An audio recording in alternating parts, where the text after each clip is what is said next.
पिकलिया शेंदे कडूपण गेले तैसे आम्हा केले पांडुरंगे काम क्रोध लोभ निमाले ठाईचे सर्व आनंदाची सृष्टी झाली आठव गेले भावा भाव आठव गेले भावा भाव झाला स्वयंमेव पांडुरंग काम क्रोध लोभ निमाले ठाईचे सर्व आनंदाची सृष्टी झाली तुका म्हणे भाग्य या नावे म्हणजे तुका म्हणे भाग्य या नावे म्हणजे संसारी जन्मीजे याची लागी काम क्रोध लोभ निमाले ठाईचे सर्व आनंदाची सृष्टी झाली विठोबा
पिकलिया शेंदे कडपण गेले तैसे आम्हा केले पांडुरंगे काम क्रोध लोभ निमाले ठाईचे सर्व आनंदाची सृष्टी झाली प्रस्तुत प्रसंगी कीर्तन रूपी सेवेकरिता निवडलेला अभंग जगद्गुरु जगतवंदनीय सर्वांच्या अंतकरणाचा अधिष्ठान असणारे माऊली तुकोबाराय यांचा 4 चरणांचा आणि पांडुरंगाच्या कृपेनं प्राप्त झालेली परमार्थातील दिव्य अवस्था वर्णन करून सांगणार अशा पद्धतीचा हा अभंग आहे या अभंगामध्ये माऊली तुकोबाराय आपल्याला काय प्रतिपादन करून सांगतात तत्पूर्वी आपण एकदा संतांना नमन करू श्री संताची माथा चरणावर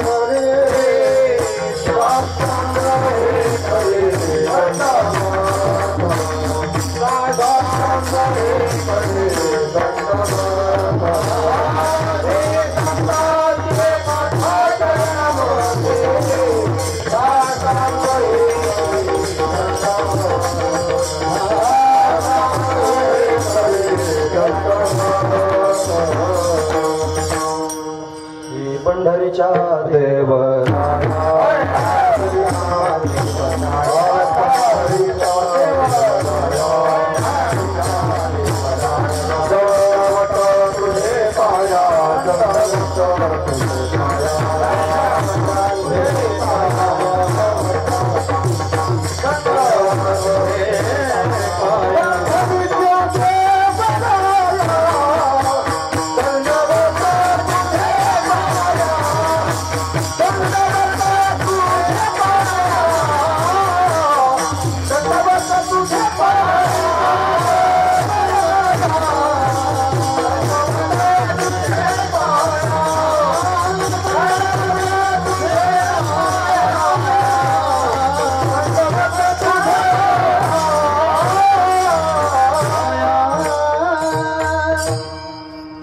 श्री संतांच्या माथा चरणावरी साष्टांग हे करी दंडवत विश्रांती पावलो सांभाळा उत्तरी वाढले अंतरी प्रेम सुख पिकलिया शेंदे कडूपण गेले पिकलिया शेंदे कडूपण गेले तैसे आम्हा गेले पांडुरंगे काम क्रोध लोभ निमाले ठाईचे सर्व आनंदाची सृष्टी झाली प्रस्तुत प्रतिवर्षीप्रमाणे याही वर्षी होणार आपला हा अखंड हरिनाम सप्ताह या सप्ताहातील असणारी ही 5व्या क्रमांकाची भगवंताची कीर्तन रूपी सेवा हे अकारण करुणावरून आले. भक्तकाम कल्पद्रुम भगवान पांडुरंग परमात्म्याच्या अथांग करुणेनं, त्याच्या दयेनं आणि या सर्व संयोजक मंडळींच्या माध्यमातून आमच्या वाटेला आलेली आहे. सेवेकरिता निवडलेला अभंग जगद्गुरु तुकोबारायांचा आहे. आणि तुकोबारा या अभंगाच्या माध्यमातून पांडुरंगाच्या कृपेनं प्राप्त झालेली दिव्य अवस्था वर्णन करून सांगते. काय सांगतात महाराज? या अभंगातून बोलत असतानाच महाराजांनी दृष्टांतातून बोलायला सुरुवात केली. महाराज दृष्टांत दिला. शेंद नावाचं एक फळ आहे आणि ते फार कडू असणारं फळ आहे महाराज. त्या शेंद नावाच्या फळाच्या जवळून आपण गेलो तरी त्याचा वास येतो महाराज, कडू. त्याला जर आपण हात लावला तर हाताला साबण लावून धुतलं तरी हाताचा वास जात नाही, इतका कडू वास त्याचा येतो. पण तेच असणारं शेंद ज्यावेळेला पिकतं, पक्व अवस्थेला प्राप्त होतं, तेव्हा त्या शेंदाचा अग्नी महाराज सुगंध यायला सुरुवात होते. आणि सुगंध तर येतोच येतो, ते ज्यावेळेला खाण्याचा प्रयत्न कोणी करतो, पिकलेलं फळ ते अतिशय मधुर लागतं महाराज. जोपर्यंत ते कच्च आहे तोपर्यंत ते कडू आहे आणि ते त्याचा घाण वास अशा पद्धतीने येतो. ते ज्यावेळेला पक्व होतं त्यावेळेस सुगंधही येतो आणि मधुरही त्याने होत असतं. या दोनही गोष्टी त्यांनी परिवर्तन त्याच्यात होतं. त्या शेंद नावाच्या फळामध्ये जसं परिवर्तन होतं तसं आमच्या जीवनामध्ये सुद्धा पांडुरंगाच्या कृपेनं दिव्यत्व प्राप्त झालंय. म्हणजे काय, तुकोबारायांचं जीवन त्या कडू फळासारखं कडू होतं असं लावायचा प्रयत्न करायचा नाही, तसं लावायचं नाही. मग तुकोबारायांच्या अंतकरणातला भाव पांडुरंगाच्या कृपेविषयीचा आहे. मग पांडुरंगाची कृपा जर सांगायची असेल तर असंच सांगितलं पाहिजे. नाही तर आम्ही आधीच चांगले होतो पण देवानं कृपा केली मग अजून चांगले झालो, हे म्हणण्याचं तात्पर्य नाही. तुकोबाराय भगवंताची कृपा सांगतायत. पण अनेक ठिकाणी भगवंताची कृपा सांगत असताना, भगवंतासमोर बोलत असताना तुकोबारांनी फार आदरात्मक भाषा वापरली महाराज. हे पतित पतित परिमित्रिवाच्या पतित, ही भाषा आहे की नाही? तुकोबाराय पतित म्हणजे पापी होते काय, पण तरी म्हणतात पतित. आणि एकदा नाही, त्रिवाच्या पतित, तीनदा पतित म्हणतात. त्यापेक्षा अजून सांगतो, मी तव अनाथ अपराधी कर्महीन मतिमंद बुद्धी, तुझं मी आठविले नाही कधी, वाचे कृपा निधी माय बापा. म्हणजे कधीच देवाला आठवलं नाही. अनाथ आहेत, अपराधी आहेत. तुकोबाराय अनाथ नाहीत, तुकोबाराय अपराधी नाहीत, तुकोबाराय मतिमंद नाहीत, तुकोबाराय अग्नी महाराज दिव्य असणारा बोध जगाच्या समोर सांगणारे जगद्गुरु आहेत, जगाचे गुरु आहेत. म्हणून ते भगवंताच्या समोर बोलताना स्वतःला अशा पद्धतीने म्हणतायत. का म्हणतायत त्याचं कारण सुद्धा काही वेगळंच आहे. त्याचं कारण आहे भूमिका घेऊन बोलणं. कारण त्यांनी अभंग रचना केली ती आपल्याकरता. अभंग त्यांनी महाराज चाली लावून म्हणण्याकरिता तयार केले. हे जसं आहे ना तसं अभंग सगळ्यात पहिलं कारण अभंग रचना करण्याचं आपल्या जीवनामध्ये अभंग उतरावेत आणि आपलं जीवन अभंगाप्रमाणे अभंग व्हावं याच्याकरिता अभंगांची रचना झालेली आहे. म्हणून तेच असणारे जे अभंग आहेत ते अभंगांच्या माध्यमातून त्यांनी तुकोबाराय जगाच्या समोर दिव्यत्व त्यांनी प्रगट करून सांगतायत. दिव्य असणारं तुकोबारायांचं जीवन आहे आणि ते दिव्य जीवन असणारे तुकोबाराय जगाला कळावं, याच्या नंतरच्या समाजाला कळावं की भगवंताच्या समोर कसं बोललं पाहिजे, म्हणजे त्यांनी भगवंताची कृपा प्रवाहित होईल. शालीनता अंतकरणात कशी असावी, पारमार्थिक माणसाचं जीवन, पारमार्थिक माणसाची विचारधारा, पारमार्थिक माणसाच्या विचाराची उंची कशी असावी हे कळण्याकरिता अशा शब्दांचा वापर त्यांनी केला जातो. म्हणून जसं शेंद नावाचं फळ आधी कडू आहे पण ते नंतर पक्व झाल्यावर जसं गोड मधुर अशा पद्धतीने होतं, तसं आमचं जीवन भगवंताच्या कृपेनं अशी दिव्य स्थिती त्यांनी जीवनामध्ये प्राप्त झाली की त्या फळासारखी मधुर अवस्था प्राप्त झाली. कशी काय झाली? अहो म्हटले, आमच्या अंतकरणामध्ये आधी असणारे त्यांनी काम आहेत, क्रोध आहे, लोभ आहे, मोह आहे, मद आहे, मत्सर आहे, दंभ आहे, अहंकार आहे, या सगळ्या विकारांचा कडूपणा पोटात भरलेला आहे. हा सगळ्याची सगळा विकारांचा कडूपणा पांडुरंगाच्या कृपेनं निघून गेला. आणि मग काय झालं? सर्व आनंदाची सृष्टी झाली. जोपर्यंत काम क्रोध अंतकरणात तोपर्यंत आनंदाचं नाव काढायचं नाही. जोपर्यंत काम अंतकरणात आहे तोपर्यंत आनंद भेटणारच नाही महाराज. कारण लालचा निर्माण आहे ना तर किम, याच्या पुढे काय अजून भोगायचंय, अजून भोगायचंय, याच्या पुढे काय असेल ती भावना पोटात आहे. म्हणून त्यांनी काम आहे तोपर्यंत आनंद नाही, क्रोध आहे तोपर्यंत आनंद नाही, लोभ आहे तोपर्यंत आनंद नाही. ज्या दिवशी जीवनामधून काम क्रोध लोभ निघून जातील त्या दिवशी आनंद शिल्लक राहील. महत्वाची गोष्ट, काही काम नाही, कशाचा कशाविषयीचा क्रोध नाही आणि लोभ अंतकरणामध्ये शिल्लक राहिला नाही, त्याच्या जीवनात काय शिल्लक राहील? फक्त आनंद शिल्लक राहील. म्हणून सर्व आनंदाची सृष्टी झाली, आनंदाची सृष्टीच झाली महाराज. आनंदमय असणारा जो परमात्मा आहे त्या परमात्म्याशी एकरूपता झाली. म्हणून एकरूपता झाल्या कारणानं द्वैत नावाची गोष्ट संपून गेली, मावळून गेली. अभेद स्थिती प्राप्त झाली आणि ती प्राप्त झाल्या कारणाने जेवढे सापेक्ष भाव आहेत ते सगळेचे सगळे सापेक्ष भाव मावळून गेले. कोणकोणते सापेक्ष भाव आहेत? आठव आहे, देवाची आठवण करायची, देवाचा विसर पडला, या ज्या गोष्टींविषयी केली जाणारी जी चर्चा आहे ही चर्चाच बंद झाली. आठव गेले. भाव अभाव, भाव आणि अभाव या दोन गोष्टी सापेक्ष आहेत महाराज. म्हणून त्यांनी महाराज एखाद्या गोष्टीचा अभाव असावा मग तिचा भाव सांगता यावा. महत्वाचा विचार आहे. जर अंधारच त्यांनी महाराज नसेल तर या प्रकाशाला काय किंमत येईल? आधी अंधार आहे आणि अंधार आहे म्हणून त्यांनी याला उजेड म्हणतात, नाहीतर याला उजेड म्हणायचं काही काम नाही महाराज. अंधाराच्या सापेक्ष हा उजेड आहे. तसं त्यांनी महाराज भाव आणि अभाव हे सुद्धा त्यांनी महाराज सापेक्ष धर्म आहेत आणि ते त्यांनी अशा पद्धतीने घालवले. नाम एकच तत्व शिल्लक राहिले, एकमेव अद्वितीयम ब्रह्म. आणि जे त्यांनी सुखरूप आहे, ब्रह्मच सुखरूप आहे. यवै भूमा तत्सुखम नाल्पे सुखम असती. भूमा म्हणजे ब्रह्मच सुखरूप आहे, दुसऱ्या ठिकाणी सुख नाही. म्हणून जे सुखरूप असणारं ब्रह्म आहे आणि ते त्यांनी दिव्य असणारं ब्रह्मस्वरूप आम्हाला प्राप्त झालेलं आहे, पांडुरंगाच्या कृपेनं प्राप्त झालेलं आहे. म्हणून आठवायचं काम शिल्लक राहिलं नाही आणि त्याचा विसर पडला म्हणायचं काही काम शिल्लक राहिलं नाही. आणि अभाव आणि भाव या दोनही गोष्टी त्यांनी त्यामुळे मावळून गेल्या, काही शिल्लकच राहिलं नाही, म्हणायचं काम शिल्लक राहिलं नाही. परमात्मा स्वरूपाचा भाव अंतकरणात ठसावला गेला. म्हणजेच काय गेलं? परमात्म्याविषयीचा असणारा जो अभाव निश्चय अंतकरणातला तो निघून गेला. मग अभाव निश्चय गेला आणि भाव अंतकरणात शिल्लक राहिला. मग एकटाच भाव शिल्लक राहून काय करेल? त्याला भाव म्हणायचंही काम शिल्लक राहील. म्हणून अभाव गेला म्हणून भावही त्यांनी गेला. जशी कापुराची वाती उजळली ज्योती आणि ठाईच समाप्ती झाली जैसी. जसा कापूर पेटवण्याकरिता अग्नीची गरज आहे, अग्नी आल्यानंतर कापूर पेटवला जातो आणि अग्नीनं कापूर पेटवला की कापूर संपून जातो. जसा कापूर संपून जातो तसा कापराबरोबर अग्नी सुद्धा संपून जातो, शांत होतो. तसं त्यांनी अभाव, परमात्म्याचा अभाव जीवनामध्ये आहे असं म्हणून अट्टहास करत होतो. पण कळालं परमात्म्याचाच भाव आहे, सगळीकडे परमात्माच परमात्मा आहे. तो परमात्मा सर्वत्र व्यापक असणारा परमात्मा कळाला.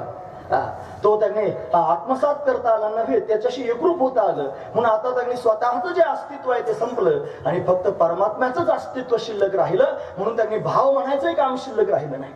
जसा अभाव गेला तसं भाव म्हणण्याचंही काम संपून गेलं. म्हणून त्यांनी आठव गेला, नाठव गेला आणि भाव अभाव सुद्धा त्यांनी निघून गेला. आणि अशी त्यांनी दिव्य आनंदाची सृष्टी झाली, सर्व आनंदाची सृष्टी झाली. ही अवस्था जीवनामध्ये प्राप्त झाली. अशी अवस्था प्राप्त करून घेण्याकरिताच माणसाचं शरीर प्राप्त झालेलं आहे. अशी अवस्था प्राप्त करून घेण्याकरिताच आपल्याला हा जन्म प्राप्त झालेला आहे. म्हणून मनुष्य जन्मामध्ये आल्यानंतर काय करावं तर ही अवस्था जीवनामध्ये प्राप्त करून घ्यावी. ही जर प्राप्त झाली तर तो खऱ्या अर्थानं भाग्यवान आहे. तुका म्हणे भाग्य या नावे म्हणे. असं जर झालं तर तो मनुष्य भाग्यवान आहे. तरीच जन्म संसारी जन्मी जे याची लागेल, याच्यासाठीच संसारात जन्माला यावं लागतं आणि हे प्राप्त झाल्यानंतर तो भाग्यवान ठरतो. म्हणून त्यांनी मला जी अवस्था जीवनात प्राप्त झाली पाहिजे. म्हणून पिकल या शेंदे कडूपण गेले तैसे आम्हा केले पांडुरंगे. म्हणून या संसारामध्ये जन्माला यावं कशाकरिता? जसं त्यांनी मला शेंद पिकल्यानंतर मधुर होतं तसं आपलं जीवन आपण मधुर करून टाकण्याकरिता या संसाराला येऊन त्यांनी भगवत कृपेने ही अवस्था प्राप्त करून घ्यावी. हा उपक्रम उपसंहाराची एक वाक्यता आहे. आणि अशा पद्धतीने त्यांनी मला दिव्यत्व तुकोबारायांच्या जीवनामध्ये प्राप्त झालेलं त्यांना अनुभवाला येत आहे. आणि ते पांडुरंगाच्या कृपेने त्यांनी आम्हा केले पांडुरंगे असं म्हणतात. म्हणजे पांडुरंगाने ही स्थिती प्राप्त करून दिली. हे तुकोबारायांचं सरळ सरळ असणारं म्हणणं आहे. असा अभंगाचा सरळ अर्थ पाहण्याचा आपण प्रयत्न केला. विठोबा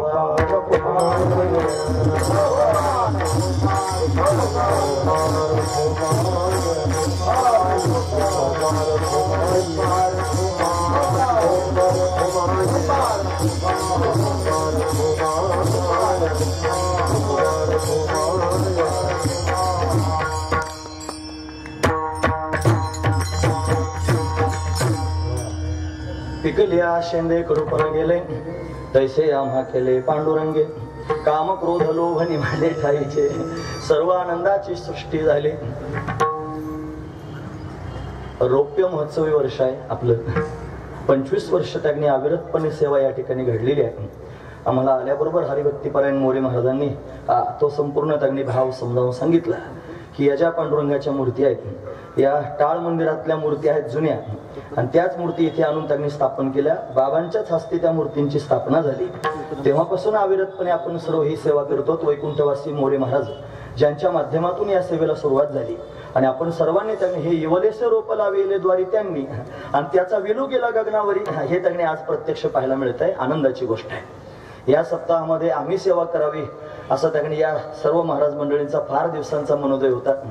नेवाळे महाराजांनी इथं बळजबरीने आम्हाला आणून सगळं फिरून दाखवलं. महाराज आम्ही इथं सप्ताह करत असतो म्हणून त्यांनी त्यांच्या माध्यमातून या सगळ्या गोष्टी मला आधीच माहिती होत्या. म्हणून अशोक महाराजांना घाईघाईनं संपर्क करून त्यांनी हे सगळं तुम्ही त्यांना बोलावलंच पाहिजे म्हणून सकाळपासून 2 कार्यक्रम असताना सुद्धा या कार्यक्रमाला येण्याची आमचं त्यांनी तयारी होती. का तर तुम्ही सेवा करत आहात आणि तुमच्या सेवेत आम्हाला सहभाग प्राप्त व्हावा त्यातला महत्वाचा भाग आहे. म्हणून अशा पद्धतीनं दुग्ध शर्करा योग असा की हे 25वं वर्ष आहे. त्याच्यात पुन्हा त्यांनी आपल्या सप्ताहाला भेट देण्याकरिता आज बाबा येऊन गेले. म्हणून त्यांनी बाबांचं सानिध्य मिळालं. त्याच्यात त्यांनी पुन्हा अभंग सुद्धा असाच आहे. आमच्याबरोबर साहेब आले त्यांनी तो सुचवलेला अभंग येताना त्यांनी अभंग सुचवलं की हे अभंग कीर्तनाकरिता घ्या. हे अभंगात सुद्धा तोच भाव आहे जो बाबांच्या अंगात उतरलेला आहे. महत्वाची गोष्ट आहे. पिकले आशेंद करूपणे गेले हे की नाही. ही जी अवस्था आहे ती आज जर आपल्या संप्रदायात कुठे पाहायची असेल तर फक्त बाबांकडे पाहायला मिळते. ही खरी अवस्था बाबांकडे पाहण्यासारखी आहे. पण विशेष असणारी अवस्था अभंग मी नंतर सोडवणार आहे कारण आता अभंगाला वेळच किती राहिला. अर्धा तास शिल्लक आहे. म्हणजे पाऊण तास उरला खटवांग रायाशी असं आहे. ते 1 तास उरला खरं तर त्याला पाऊण तासच उरला होता. खटवांगो नाम राजर्षी ज्ञात्वा येता मी हा विषा मुहूर्तात सर्व मृत्सृज्य अभयम गतवान हरी ही म्हणजे त्यांनी मुहूर्त शब्द वापरला. एक जो मुहूर्त असतो ना महाराज तो त्यांनी पाऊण तासाचा असतो. पाऊण तासाचा मुहूर्त असतो आणि खटवांग राजाला पाऊण तासच शिल्लक राहिला होता. म्हणून त्यांनी पण नाथाने सांगताना त्यांनी आपण पाऊण तास कसा म्हणायचं म्हणून 1 तास उरला म्हटले. म्हणजे पाऊण तासच त्याच्याकरिता शिल्लक राहिला होता. एक मुहूर्त शिल्लक राहिला होता. तेवढा एक मुहूर्त माझ्याकडे शिल्लक आहे आणि तेवढ्याच मुहूर्तात मला त्यांनी तुम्हा सर्वांच्या समोर चिंतन करायचं. तुम्ही सर्व ऐकणारी मंडळी आहात. ऐकण्याकरिता समोर येऊन बसली. गजानन महाराज जिथं जावं तिथं ऐकण्याकरिता समोर बसतात. इथं आल्यावर मला त्यांनी भंडारा डोंगरावर आल्यासारखं वाटलं. का त्याचं कारण सांगतो बघा. तिथं सूर्यवंशी महाराज तुम्ही तिथे आले होता. तिथलं जे वातावरण होतं तिथं आज असाच मंडप होता. तिथं सिस्टीमही अशीच होती. त्यापेक्षा त्यांनी महाराज गुणवान मंडळी सुद्धा तिथे हीच होती. कीर्तनाची साथ करण्याकरिता हीच मंडळी डोळ्यासमोर होती. असाच मंडप होता. हीच सिस्टीम होती. या सगळ्या गोष्टी आज जणू काय भंडारा डोंगरावर आल्यासारखंच वाटलं.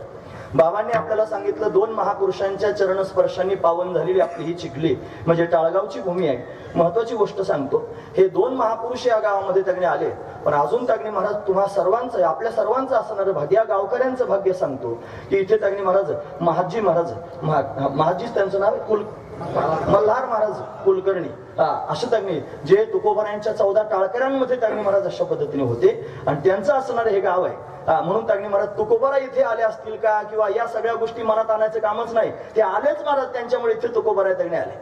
आणि त्यापेक्षा महत्वाचा मुद्दा तुकोबाराने जगाच्या समोर त्यांनी परमार्थाची जी दिव्य असणारी रीत मांडली की परमार्थ करण्याकरिता तुम्ही अमक्या गोष्टीतच अडून पडले पाहिजे असं नाही. तुम्ही स्वच्छंद परमार्थ करू शकता.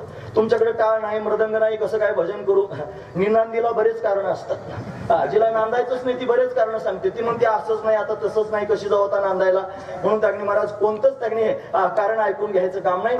दगडाचे टाळ सुद्धा भगवंताचं चिंतन करण्याकरिता वापरता येऊ शकतात. हे त्यांनी महाराज अख्ख्या भारतात नव्या अख्ख्या जगात त्यांनी महाराज तुकोबारांनी कुठं समजून सांगितलं असेल या गावात सांगितलं. म्हणून ते टाळ अशा पद्धतीने आपल्याला प्रत्यक्ष पाहायला मिळतात. म्हणून एवढं दिव्य असणारं हे त्यांनी पावन पवित्र असणारं क्षेत्र आहे. आणि या क्षेत्रामध्ये त्यांनी 25 वर्षापर्यंत आपण त्यांनी अविरतपणे सेवा करतो आहोत. याच त्यांनी रौप्य महोत्सवाचा कालांतराने त्यांनी अशा पद्धतीने सुवर्ण महोत्सव होईल. त्याचा अमृत महोत्सव त्याचा हिरक महोत्सव होईल. त्या बाबांनी सगळ्यांना आशीर्वाद देऊन टाकलं. महाराज साधूचा शब्द देवाला खरा करावा लागतो बरं. म्हणून बाबांनी त्यांनी तुम्हा सर्वांकरता आशीर्वाद देऊन टाकला की तुमचा हिरक महोत्सव त्यांनी व्हावा. म्हणून त्यांनी महाराज बघा महत्वाचा मुद्दा सांगतोय ते टिकलं पाहिजे ना. पण 4 शब्दच बोलले पण त्यात काय काय बोलले आपल्याला लक्षात राहिलं पाहिजे ना. म्हणून त्यांनी दिलेला हा आशीर्वाद आहे. पण अविरतपणे अशी सेवा सर्वांच्या हाताने त्यांनी घडत राहावी. का बरं त्यांचा आशीर्वाद फळाला येऊ शकतो त्याचं कारण त्यांची अवस्था मोठी दिव्य आहे. आणि तीच अवस्था या अभंगाच्या माध्यमातून आज जगद्गुरु तुकोबाराय वर्णन करून सांगतात. विठोबा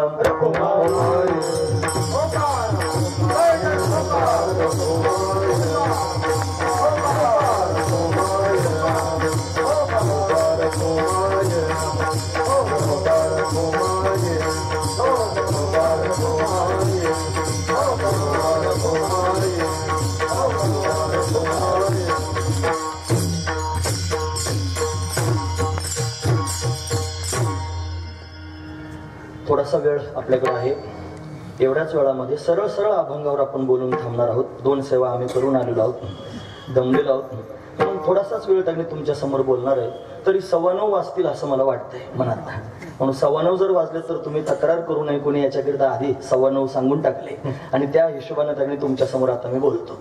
परमार्थ आपण सर्वजण करतो आहोत, पण परमार्थ करत असताना या परमार्थाकडे पाहण्याचा दृष्टिकोन आपल्याला प्राप्त झाला पाहिजे. जोपर्यंत परमार्थातला दृष्टिकोन येत नाही तोपर्यंत मनुष्य खऱ्या अर्थानं शुद्ध असणारा परमार्थ करू शकत नाही. महाराज, दृष्टिकोन महत्वाचा आहे. की आपण परमार्थाला चालायला लागल्यानंतर आपल्याला मिळवायचंय काय हे जास्त महत्वाचं आहे. याच्यातून फलश्रुती काय ही जास्त महत्वाची आहे.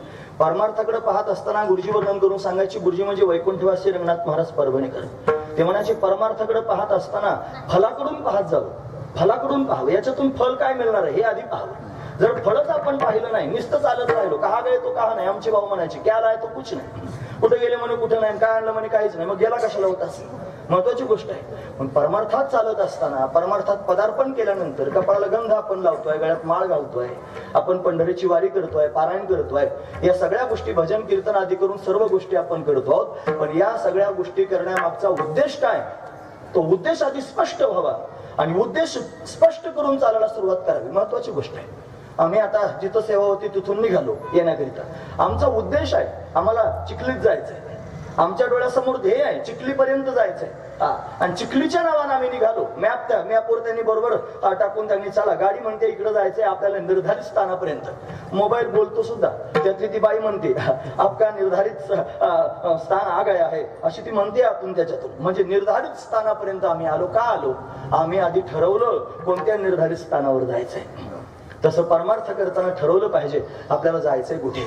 मग परमार्थ करताना ठरवलं पाहिजे. मग नेमकं काय ठरवलं पाहिजे, आपण त्यांनी ठरवायचंय साधू संतांकडे पाहून आपल्याला आपल्या स्वरूपाचं ज्ञान प्राप्त करून घ्यायचंय. पहिला मुद्दा. या स्वरूपाच्या ज्ञानानं आपल्याला मोक्ष स्वरूपाची प्राप्ती करून घ्यायची आहे, दुसरा मुद्दा. आणि त्या मोक्ष स्वरूपाला प्राप्त करून पुन्हा न थांबता त्या ज्ञानाला गिळून पुन्हा अग्नी महाराज भगवंताच्या सगुण साक्षात्कारापर्यंत जायचंय. महत्वाची गोष्ट आहे. स्वरूपाचं ज्ञान आणि मोक्ष प्राप्ती या 2 गोष्टी नाहीत. पण थोडं अंतर आहे. काय अंतर आहे, ज्ञान हे अवांतर प्रयोजन फल आहे आणि मोक्ष हे परम प्रयोजन फल आहे. म्हणजे ज्ञानाने मोक्षापर्यंत जाता येतं. ज्ञान हे साधन आहे आणि मोक्ष हे साध्य आहे, महत्वाची गोष्ट आहे. मग ज्ञानरूपी साधन, या ज्ञानरूपी साधनाचा स्वीकार कुठपर्यंत करायचा, जोपर्यंत मोक्ष रूपी साध्य प्राप्त होत नाही तोपर्यंत. अर्जुनाला भगवान वर्णन करून सांगतात, जोवरी अर्जुना तो बोध भेटेची ना मना, तोवरी या साधना भजावेची लागेल. तोपर्यंत हे साधन करतच राहावं लागेल, महत्वाची गोष्ट आहे. तिथपर्यंत हे साधन करावं लागेल. आणि एकदा का तुम्हाला त्या स्वरूपाची प्राप्ती झाली की ती झाल्यानंतर सहज साधन सोडून द्यावं लागेल. तैसा ब्रह्म साक्षात्कारू होय देखोनी गोचरू, ऐसा साधन हात्यारो हळूची ठेवी. माऊली म्हणतात असं साधन त्यांनी ठेवून देतो आणि दिव्य स्वरूपामध्ये एकरूप होऊन जातो. म्हणून आपल्या डोळ्यासमोर सुद्धा हाच उद्देश असावा की आपण मनुष्य शरीराला आलो, या मनुष्य शरीरामध्ये प्रधान कर्तव्य जर काय असेल तर मोक्ष प्राप्त करून घेणं. मग साधू संतांनी मोक्ष या स्थानापर्यंत त्यांनी महाराज प्रस्थान ठेवलं. तिथे जाऊन त्यांनी पोहोचले आणि तिथे पोहोचल्यानंतर सुद्धा त्यांना ते कमी वाटलं. त्याच्याही पुढे जाण्याचा विचार केला. या मोक्ष पदाला सुद्धा डावललं. महाराजांचं प्रमाण आहे मोक्ष पदे तुच्छ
मोक्ष पदे तुच्छ केली.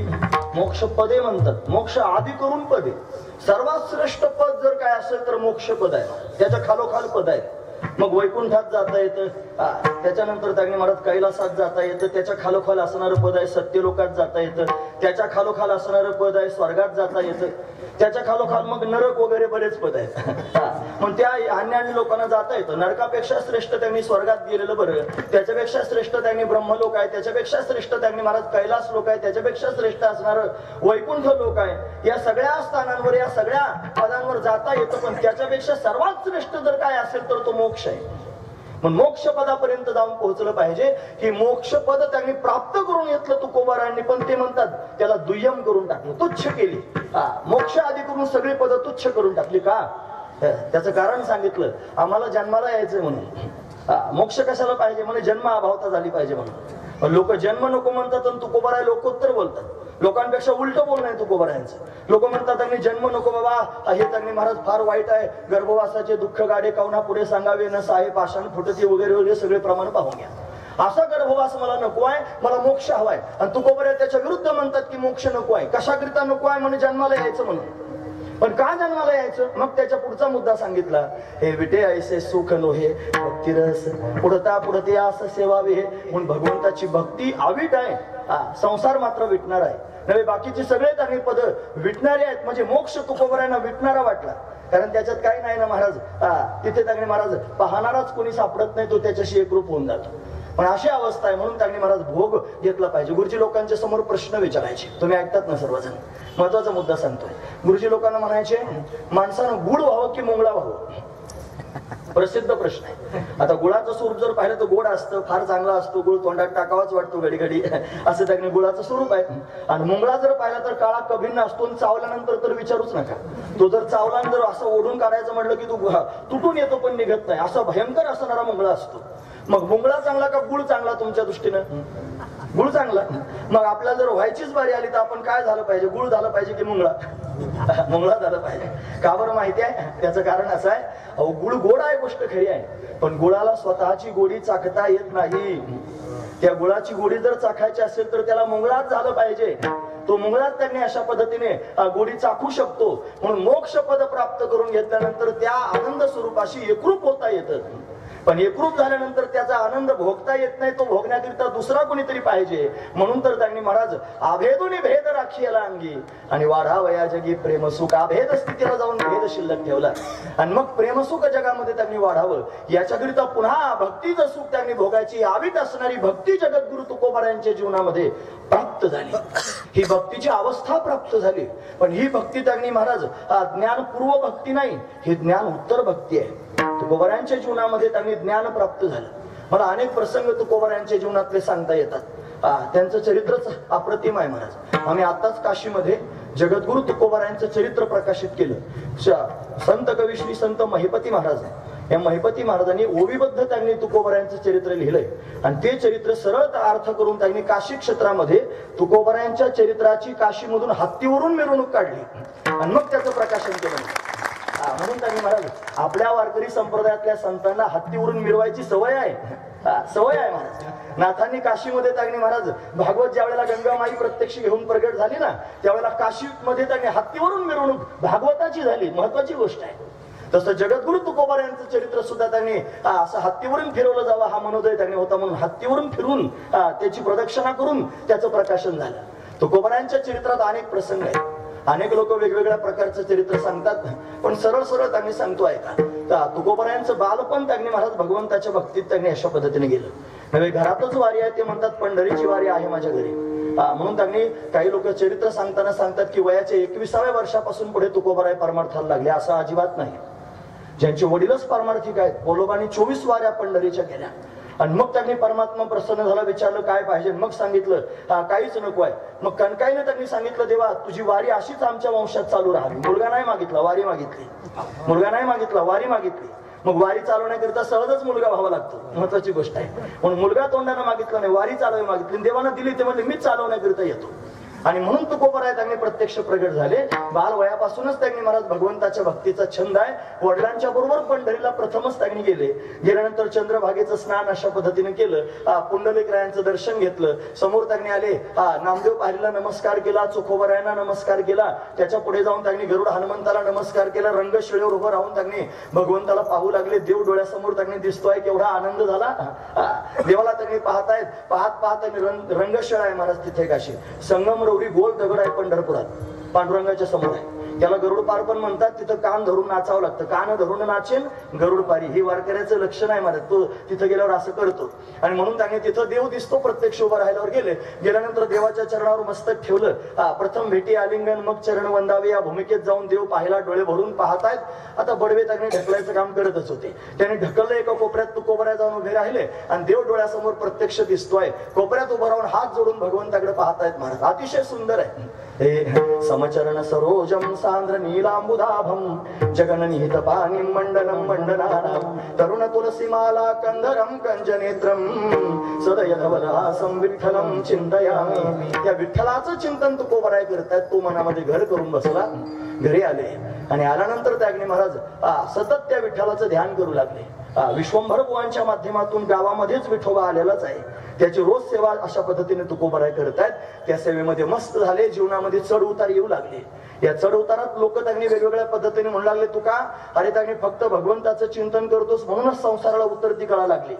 त्या विठ्ठलाच्या चिंतनानं तुझ्या जीवनात असं होतं. ते म्हणलं जे होईल ते होईल, मी विठ्ठलाचं चिंतन सोडणार नाही. पण अखंड विठोबाचं चिंतन करत राहिले आणि त्याचा परिणाम जर त्यांनी काय झाला असेल तर त्यांनी महाराज भगवंताची गुणानुवाद गाऊ लागले. हे गुणानुवाद गात असताना लोकांनी पुन्हा म्हणायचं की तुका अरे तुझ्या जीवनामध्ये त्यांनी तुला गुरुच प्राप्त झाला नाही, तू निगुरे आहेस अजून. हे शब्द आहेत लोकांचे. अजून तुला गुरु प्राप्त झाला नाही. लोकांच्या समोर तत्वज्ञान सांगत फिरतोस. एखादा गुरु केला पाहिजे. तुकोबराय म्हणले अजिबात करणार नाही. मग मी विठ्ठलाला त्यांनी माझं जीवन समर्पित केलेलं आहे. विठ्ठल बाप माया चुलता, विठ्ठल भगिनी आणि भ्राता, विठ्ठल विन चाड नाही गोता. मला विठ्ठला वाचून दुसरं कोणीच नाही आता. तो विठ्ठल म्हणजे कृष्ण परमात्मा आहे. तोच माझी आई, कृष्ण माझी माता, कृष्ण माझा पिता, बहिणी बंधू चुलता कृष्ण माझा. पण माझं काय करायचं असेल तो विठ्ठल त्यांनी तो कृष्ण परमात्मा पाहून घेईल. मी त्यांनी निश्चळ आहे. म्हणून त्यांनी फार कठीण प्रसंग तुकोबरायांच्या जीवनात यानंतर आले. म्हणजे त्यांनी वडील मरण पावली, आई मरण पावली, भाऊजाई मरण पावली, भाऊ त्यांनी परागंदाहून निघून गेले. त्याच्यानंतर त्यांनी दुष्काळ पडला. मग दुष्काळी आटले, द्रव्यनेला मान, या सगळ्या गोष्टी झाल्या. त्याच्यामध्ये एक पत्नी अन्न करता मेली आणि एक मुलगा मांडीवर त्यांनी प्राण सोडून अशा पद्धतीने गेलेला तुकोबरायांनी डोळ्यासमोर पाहिला. मग असं वाटलं की इथं थांबायचंच नाही. संसार सावरायचा प्रयत्न करतोय मी तरी सावरला जात नाही. याचा अर्थ माझ्या देवालाच वाटतंय माझा संसार सावरला जाऊ नये, त्यापेक्षा आपणच घालून टाकावं म्हणून सगळा हाताने घालवला आणि भामचंद्रावर जाऊन बसले. आणि तिथं 15 दिवस जाऊन बसल्यानंतर साक्षात्कार झाला. हे 15 दिवसा माझी झाला साक्षात्कार, विठोबा भेटला निराकार. अशी अवस्था झाली. कारण लेकरू मांडीवर प्राण सोडताना पाहिलं ना महाराज, माझ्यामुळे अशी अवस्था झाली. का संसारात राहतोय, सोडून दिलं सगळं. आणि तिथं जाऊन त्यांनी महाराज भगवंताचं चिंतन करू लागले आणि साक्षात्कार झाला. त्या पांडुरंगानं कृपा केली.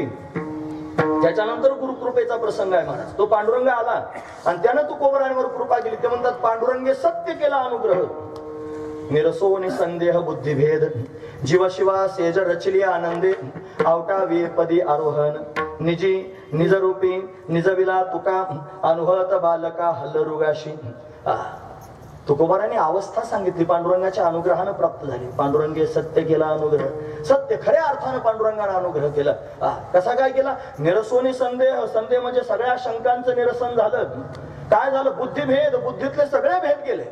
जड जडाचा भेद, जड जीवाचा भेद, जड ईश्वराचा भेद. हेच 5 प्रकारचे भेद आहेत ना ते. आणि त्याच्यात पुन्हा स्वगत भेद, सजातीय भेद, विजातीय भेद. त्याच्यामध्ये त्यांनी देशभेद, कालभेद, वस्तुभेद, सगळ्या प्रकारचे 11 प्रकारचे भेद आहेत. सगळे भेद मावळले आणि एक तत्व शिल्लक राहिलं डोळ्यासमोर. पांडुरंगाच्या कृपेनं झालं. ही पांडुरंगाची कृपा आहे. पांडुरंगे सत्य केला अनुग्रह. खऱ्या अर्थानं पांडुरंगानं अनुग्रह केला. निरसोने संदेह बुद्धिभेद, जीव शिवा असे जर रचिली आनंदे. जीव आणि शिव एकत्र केले आणि जीव ब्रह्माक्य ज्ञान प्राप्त करून एक शिल्लक ठेवलं आणि ते परमात्मा तत्व आहे. आणि आता त्याचा भोग होतो आहे. महत्वाची गोष्ट आहे ती अवस्था जीवनामध्ये प्राप्त झाली. निजी निज रूपे निजविला तुका. स्वतःच्या निज स्वरूपाच्या ठिकाणी मला निजवलं म्हणजे झोपवलं. आणि अनुभवत बालका हल्लरुगाशी. ही अवस्था त्यांनी प्राप्त झाली. आवटावी म्हणजे कुंडलिनीला ऊर्ध्वमुख करून सहस्त्रदल कमलात नेऊन स्थापन केलं. हीच पांडुरंगाची कृपा अनेक माध्यमातून तुकोबरांनी जगाच्या समोर सांगितली. ते म्हणतात रक्तश्वेत कृष्ण पीतप्रभा भिन्न चिन्मय अंजन सुदले डोळा तेने अंजन गुणे दिव्य दृष्टी झाली कल्पना निमाली द्वैत अद्वैत देश काल वस्तू भेदमावळला आत्मा निर्वाळला विश्वाकार न झाला प्रपंच आहे परब्रह्म अहम सोहम ब्रह्म कळले तत्वमसी विद्या ब्रह्मानंदी सांग तेची झाला अंग तुकाता. ते स्वतःच मी झालोय तुकोबराय म्हणतात. अभंग आहे तुकोबरायचा. ते म्हणतात अनुरणिया थोकडा तुका आकाशा एवढा गिळवणी सांडिले कलेवर भ्रमाचा आकार सांडिली त्रिपुटी दीप उजळला घटी तुका म्हणे आता उरलो उपकारा पुरता. एवढंच काम शिल्लक राहील. ही अवस्था आहे तुकोबरायांची. आणि कशामुळे झाली? पांडुरंगामुळे झाली. कशी अवस्था म्हणे झाला प्रेतरूप शरीराचा भाव लक्षेला ठाव स्मशानीचा रडती रात्रंदिवस काम क्रोध माया म्हणती हाय हाय यमधर्मा वैराग्याच्या शिनी लागल्या शरीरा ज्ञानाग्नी तो झाला ब्रह्मत्वेशी दिली तिलांजली कूळ नाम रूपाशी देह ज्याचा त्याशी समर्पिला फिरविला घट फोडिला आचरणी महावाक्य ध्वनी बोंब झाली. ही अवस्था तुकोबरांना प्राप्त झाली. ही ज्ञानाची अवस्था आहे. ही जाणतेपणाची अवस्था आहे. ही अवस्था पांडुरंगानं दिली. पण या अवस्थेत तुकोबरांना गोड वाटे ना. ही अवस्था बरी वाटे ना. त्याचं समाधान वाटत नाही महाराज. ही अद्वैत स्थिती प्राप्त करून दिली. पण या अद्वैतात समाधान नाही. मग समाधान कशात आहे? देवा तुझ्या चरणांचं चिंतन करत होतो म्हणून ही अवस्था प्राप्त झाली. आणि या अवस्थेवर आणून तू ठेवलंच गोष्ट खरी आहे. पण ज्या अवस्थेवर तू आणून ठेवलंस ती अवस्था मला भावत नाही. मग मला काय भावतं? मला तुझ्या चरणांचं चिंतनच भावतं. याच्यापेक्षा वेगळं काही नको आहे. ते स्वतःच त्यांनी वर्णन करू. अद्वैती तो नाही माझे समाधान अद्वैती तो नाही माझे समाधान थोडा हे चरण सेवा थोडा हे चरण सेवा अद्वैती तो नाही माझे समाधान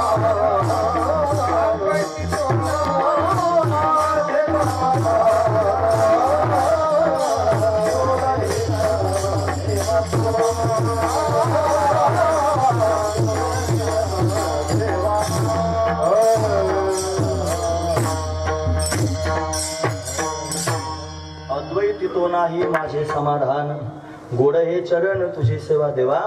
तुझ्या चरणांची सेवा हीच गोड आहे. अद्वैतात समाधान नाही. नलगे मज तुझे ब्रह्मज्ञान गोजरे सगुण रूप पुरे. तुझं सगुण गोजर रूपच चांगलं आहे. महत्वाची गोष्ट आहे मला.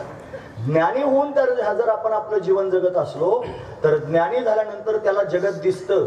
तुम्ही ऐका माझं म्हणणं लक्षपूर्वक. पण त्याला दिसणारं जगत ही बाधित अनुवृत्तीनं त्याला दिसतं. त्याचे सगळे व्यवहार त्यांनी घडत असतात.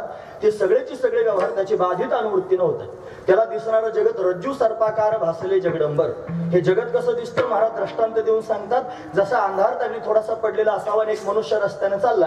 तो रस्त्याने चाललेला असताना एक दोरी रस्त्यामध्ये पडली. ती दोरी त्याने लांबून पाहिली. ती दोरी त्याला सापासारखी दिसली आणि हा त्यांनी साप म्हणायचं तर बाप बाप म्हणून पळाला आणि पळाला असाच पडला असं डोकं फुटलं हात मोडला रक्त बंबाळ झाला. घरी गेला. लोक म्हणले झालं काय तुला? म्हणला मोठा साप पाहिला बघण्याकरिता चला बॅटरी घेऊन आले आणि आल्यानंतर बॅटरी लावल्यावर कळाली ही दोरी आहे. म्हणजे साप नव्हताच महाराज. हा जाण्याच्या आधी साप नव्हता. यानं ज्या वेळेला साप पाहिला हा साप म्हणून पळाला त्यावेळेस पण साप नव्हता. आणि बॅटरी लावून पाहिल्यावर पण साप नाही. तिन्ही काळात साप नाही. तिन्ही काळात दोरीच आहे. या दोरीला पाहून जसं याचं डोकं फुटलं. का बरं डोकं फुटलं? त्या दोरीचं त्याला सामान्य ज्ञान झालं. इदम रूपानं सामान्य ज्ञान झालं. आणि त्याचं विशेष असणारं अज्ञान त्यांनी शिल्लक राहिलं. पण इदम रूपानं सामान्य ज्ञान व्हावं आणि विशेष असणारं अज्ञान शिल्लक राहावं. मग त्याच्यातून भ्रम निर्माण होत असतो. म्हणून भ्रम निर्माण झाला. त्या दोरीवर सर्पाचा झाला भ्रम आणि म्हणून डोकं फुटलं. महत्वाची गोष्ट आहे. तसं दिसणारं हे जे जगत आहे हे जगत त्यांनी काय आहे आपल्याला माहित नाही. हे इदम रूपानं सामान्य ज्ञान आहे आणि तो परमात्माचा आहे. पण परमात्म्याचं ज्ञान आपल्याला नसल्या कारणानं आपल्या ठिकाणी भ्रम झाला आणि भ्रमानं आपल्याला जगत प्रतितील येत आहे. आणि या जगतामध्ये आपण सुखदुःखांचे हेलकावे खातो आहोत हे आपल्याला दिसतंय. पण वस्तुस्थिती अशी आहे हे नाही. याचा ना आता एवढी उंच भूमिका त्यांनी लोकांना कशी पचेल महाराज? हे अजातवादाची भूमिका आहे. ज्ञानोबरांनी अजातवाद सांगण्याकरिता सांगितलं. गंधर्व दुर्ग काय पाडावे शशविषान काय मोडावे होवावे मग तोडावे खपुष्पकी. हा अजातवाद सांगितला. सामान्य माणसाला पटत नाही. त्याला पचत नाही महाराज. तो मग खाली उतरावं लागतं. मग त्याला विवर्तवाद सांगावं लागतं. हा विवर्तवादही नाही कळाला की मग अजून खाली यावं लागतं. मग दृष्टी सृष्टीवाद, मग सृष्टी दृष्टीवाद, मग त्याकडे परिणामवाद सांगावा लागतो. नाहीच काय कळालं का आरंभवाद सांगावं लागतं. मग हे ऐका, हे असं झालं. मग असा देव झाला, त्याच्या बिंबीतून कमळ निर्माण झालं, त्याच्यातून ब्रह्मदेव झाला, मग बसा गाणं गाता. हे त्याकडे त्याच्या पुढे होत असतं. पण झालंच नाही. प्रपंच एक झाला होता, हे तो समोर मिथ्या वार्ता, न होईल मागुता कदा कल्पांती घडेना. प्रपंच नावाची वस्तू झालीच नाही. ही भूमिका त्याच्या अंतकरणात आहे ज्ञानीपुरुषाच्या. पण तरी सुद्धा तो या सगळ्या व्यवहारामध्ये त्यांनी व्यवहार करताना दिसतो. तो कर्मे करी सकळे परी कर्मबंधनात तळे. सगळी कर्म करतो आणि कर्मबंधनात आकळत नाही. पण हा पण कशाला घातला? अहो त्याला कर्मबंधन लागत नाही, त्याला कोणत्याच प्रकारचं कर्म स्पर्श करीत नाही, तरी सुद्धा त्याला त्या कर्मातून होणारे सुखदुःख भोगावे लागतात. त्याला त्या उर्मी सगळ्या सहन कराव्या लागतात. त्याच्या अंतकरणामध्ये भूक लागली की खायला मागतो. जरी झाला संन्याशी तरी मध्यानाशी तोंड वाशी. तो म्हणतो भूक लागली खायला द्या. त्याला जर गरम व्हायला लागलं तो म्हणतो फॅन लावा मला उकडतंय. त्याला जर त्यागणी महाराज सगळ्या गोष्टी त्याच्या समोर असतात. सुख आणि दुःख भोगावंच लागतं. पण हे सुख दुःख त्यागणी महाराज जाईल केव्हा? जेव्हा या अंतकरणातल्या सगळ्या उर्मी जातील केव्हा? जेव्हा परमात्म्याची गोड असणारी भक्ती जीवनामध्ये पदार्पण करेल तेव्हा. ती परमात्म्याची भक्ती जीवनात आलेली आली की मग या सगळ्या गोष्टी आठवतच नाहीत महाराज, संपून जातात. महत्वाची गोष्ट सांगतो बरं. हे बघा, एकदा काय झालं, साखरे महाराज म्हणजे त्यांना दादा महाराज म्हणायचे. ते एकदा एका माणसाच्या घरी जेवायला गेले. त्यांच्यावर एक साधक बरोबर होता आणि गेल्यानंतर त्यांनी महाराज ते जेवायला बसले आणि जेवणामध्ये थोडं मीठ कमी होतं. ते स्पष्ट म्हटलं, हे बघा थोडं मीठ कमी आहे, मीठ वाढा. मीठ वाढा म्हटलं की मीठ आणलं पण वाढलं. पण शेजारी साधक बसला होता, त्यानं पाहिलं. तू म्हणला बघा महाराज आहे का, हे आपले महाराज असे. म्हणजे ते तुकाराम महाराज होते, घरी आले, त्यांच्या पत्नीने स्वयंपाक केला, वरणात मीठच नव्हतं, तरी पण आळणी खाऊन टाकलं, त्यांना मीठ कळालंच नाही, हे आपले महाराज. आणि एवढे मोठे महाराजांनी खुशाल मीठ मागितलं. त्याच्या मनात ती खुमखुमीच राहिली महाराज. त्याला कळालं नाही ते, ही खुमखुमी सारखी सलत राहिली. आपल्या महाराजांनी मीठ मागितलं, आपल्या महाराजांनी मीठ. मग ते दोघेच त्यांनी आले होते ना जेवायला, दोघेच निघाले परतीच्या प्रवासाला. मग रस्त्यानं चालता चालता त्यांना विचारलं, दम निघाला नाही म्हणून. तुम्हाला गुरुजी एक विचारू का? मला विचारलं. म्हणे माहो तुम्ही आज जेवता जेवता कुशाल मीठ मागितलं. म्हणजे मग काय झालं मीठ मागितलं? म्हणे तुकाराम महाराजांना त्यांनी जेवायला वाढलं, त्याच्यात आळणी होतं, त्यांना मीठ कळालंच नाही आणि तुम्ही कुशाल मीठ मागितलं. गुरुजी हसले, त्याला म्हणले का रे तुम्हाला काय समजतोस? ते म्हणले मी तुम्हाला फार मोठा ज्ञानी समजतो. तुम्ही फार मोठे ज्ञानी आहात असं माझ्या मनातला भाव आहे. मग एवढं तुम्ही मोठे ज्ञानी आहेत, मी तुम्हाला ज्ञानी समजतो. ते हसून परत म्हणले वेड्या, मग जर मी खरोखरच ज्ञानी आहे तर एका ज्ञानी माणसाला कालवणातलं मीठ कळू नये रे. जो ज्ञानी आहे, ज्ञानी माणसाला कालवणातलं मीठ कळू नये का? खरी गोष्ट आहे. त्याला मीठ कसं काय कळू नये? मग मीठ कळालं म्हणजे काय झालं? अहो ज्ञानाची भूमिका वेगळी आणि भक्तीची भूमिका वेगळी, दोन स्वतंत्र भूमिका आहेत महाराज. ज्ञानीश पुरुष झाल्यानं त्याला तिखट गोड आंबट कळायचं बंद होत नाही. त्याला सगळं कळतंय महाराज, सगळ्या गोष्टी कळतात. फक्त तो त्याला खरं म्हणत नाही. त्याची वृत्ती बाधित झालेली आहे ना, म्हणून तो त्याला खरं म्हणत नाही. पण भक्ताला मात्र हे कळत नाही. का बरं माहित आहे? तो भक्त भगवंताच्या चिंतनात एवढा तल्लीन झालेला असतो की त्याच्या जीवनात काय घटना घडतात तो पाहतोच नाही. जैसा का उन्मुनी योगीराज, ही त्याची अवस्था आहे महाराज. भक्तीमध्ये एवढा विसरला कामधंदा. काय खातो आम्ही, कसं या सांगते, आम्ही काय खातो, कशाबरोबर खातो, कसं आमचं जीवन आहे, काही आठवणीत राहत नाही महाराज. ही त्याची अवस्था झालेली असते. त्याला भक्तीच्या माध्यमातून काहीच कळत नाही. कोंडाजी बाबा होते ना डेरे महाराज, तुम्हाला जुन्या लोकांना माहित असतील. कोंडाजी बाबा डेरे पारुंडेकर. एक महिला त्यांच्या जवळ गेली म्हणतात. वारीच्या वेळेला गेली भेटायला. ते मग तिने वाजलं का? नाही असं नाही वाजलंय का? तिने त्यांनी महाराज बोलायला सुरुवात केली. अहो आमचे अमुक अमुक त्यांनी होते, ते वारले म्हणले. ते म्हणले छान, चांगली गोष्ट. वारले म्हणल्यावर छान म्हणले. परत त्यांनी म्हणले अहो ते वारले. ते म्हणले ठीक आहे ना, मग चांगली गोष्ट झाली. परत जरा हलवून म्हणले अहो बाबा ते आमके होते ना, ते वारले. हो म्हणे असं का? अरे अरे अरे अरे म्हणले. आधी चांगलं म्हणल्यानंतर अरे अरे म्हणले काय झालं? अहो कोणी वारलं काय जन्माला आलं का? त्यांना घेणं काय? त्यांना घेणं एकाशीच आहे, त्याचं नाव आहे पांडुरंग. त्याच्या वाचून दुसरं काही आठवतच नाही. त्याच्या वाचून दुसरं काही भावच पोटात नाही. फक्त पांडुरंगच चित्तात आहे. नेहमी या चित्तापासून आणि का दुसरे मज नाही. आता दुसरं कोणीच नाही, फक्त पांडुरंगच चित्तात साठवलेला आहे. ही भक्तीची अवस्था आहे.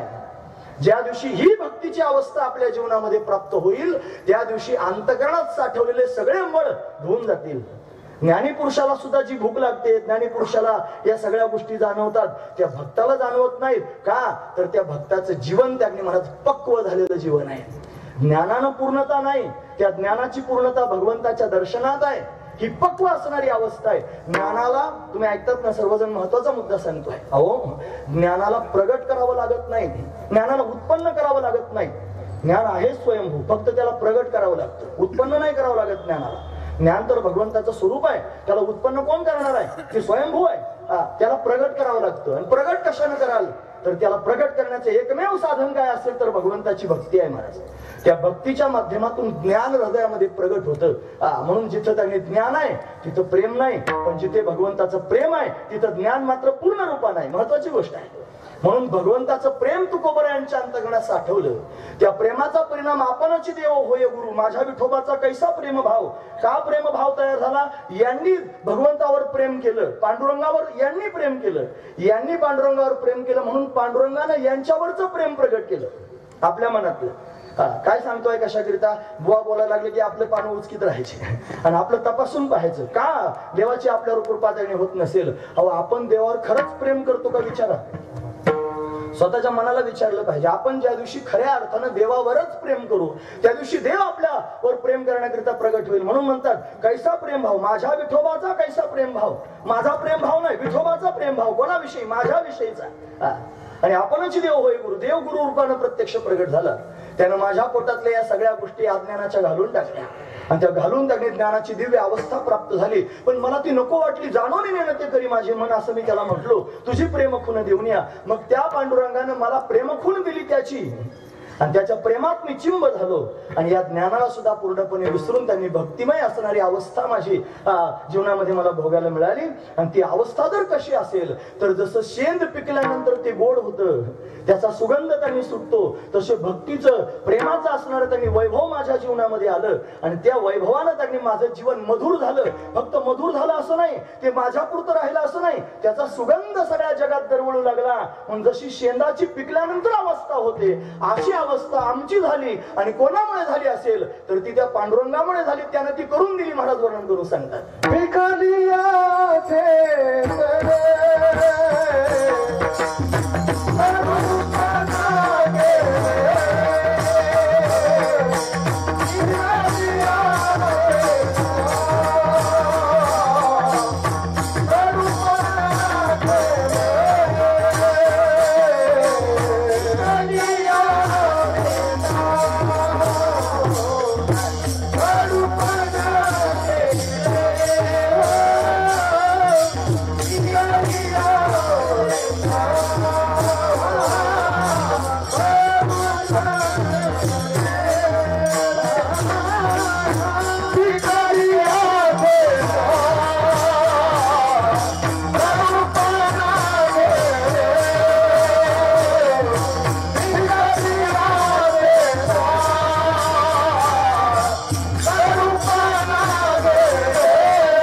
एवढं गोड ऐकल्यावर मला बोलावंच वाटेना.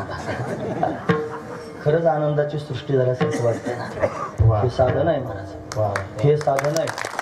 महत्वाची गोष्ट बाबा मग बोलताना म्हणत होते ना, की हे कोणाला मिळत नाही, हे वैकुंठात नाही, हा सुख सोहळा स्वर्गी नाही. ते लोक तोंडात बोट घालतात.